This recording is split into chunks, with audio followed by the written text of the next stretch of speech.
Good morning, friends. Today we are going to learn a poem, Indian Weavers. At first, about the poetess.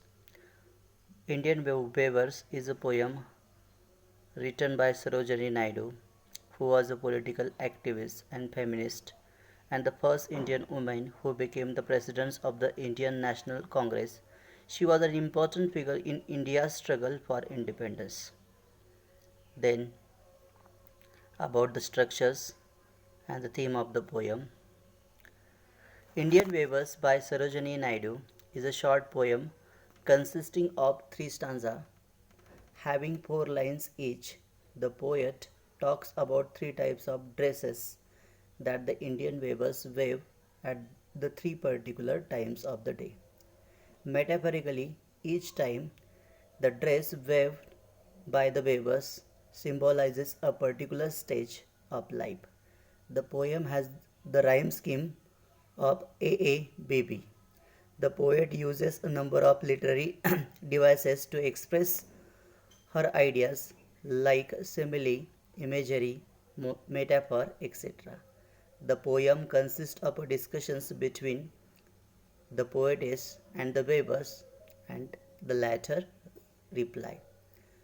Now we are going to read the poem stanza by stanza with paraphrase. The first stanza. Weavers, weaving at break of day, why do you weave a garment so gay, blue as the wing of a helicon, wild, we weave the robes of a newborn child.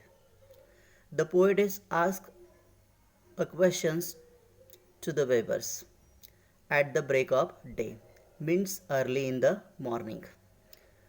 And the question is that why do you weave a garment so happy, so gay? It is like blue as the wing of Helicon wild. Helicons means kingfisher. The reply given by the weavers is that they wave the robes of a newborn child. The atmosphere is very happy, fresh, hopeful, and beautiful. There is no sorrow in the stage.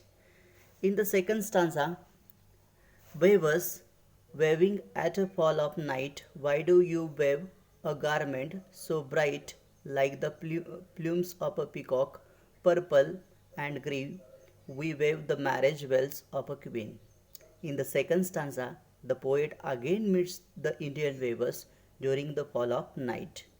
It probably refers to the evening of dusk time when the sun sets and darkness paves the way. Moreover, it is also the time during which most Indian marriages take place. The poet questions the weavers why they weave a garment so bright like the plumes of a peacock, purple and green. The garment at this time is bright and full of colors like feathers of peacock, unlike the one color blue. The reply given by the weavers is that they wave the marriage bells of a queen. Right now, the atmosphere is happy one, but it is full of struggle. And the last stanza, weavers waving solemn and still, why do you wave in the moonlight, chill, white as a feather, white as a cloud, we wave a dead man's funeral shroud. In the final stanza, the poet finds the weaver solemn and still. They are quite sorrowful, unhappy, and silent. They are weaving something serious in the moonlight chill.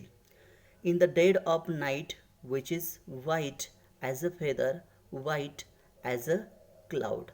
Once again, the poet asks the Indian weavers a questions, why do you wave in the moonlight chill? The answers given by the Indian weavers is that they wave a dead man's funeral shroud. At that time, in this way, the life which begins with joy and hope ends with sorrow and grief.